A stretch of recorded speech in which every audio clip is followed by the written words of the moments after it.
Hi hello नमस्कार मंडळी, नवीन mini ब्लॉगमध्ये तुमच्या सगळ्यांचं हार्दिक स्वागत.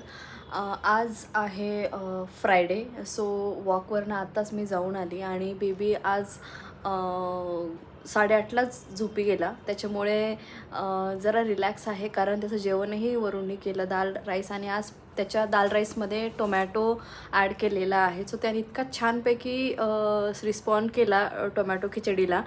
सो नेक्स्ट त्याच्या फूडमध्ये मी बाकीचे पण व्हेजेस ॲड करणार आहे. आणि मी माझ्या जेवणासाठी आज काय बनवलं तुम्हाला क्विकली शो कर. बेसन चिला बनवला आणि खूप सगळी काकडी घेतली आहे आणि दही पण खूप सारं, आणि हे मुळा. तो आजच्या जेवणासाठी मी असं जेवण साधं ठेवलेलं आहे. आज रागी चिला वगैरे काही नाही, कारण बेसन चिला आहे आणि वेगवेगळ्या भाज्या टाकून मी तो बनवलेला आहे. सो चलो बाय बाय, भेटू नेक्स्ट मिनी व्लॉगमध्ये. तोपर्यंत बाय.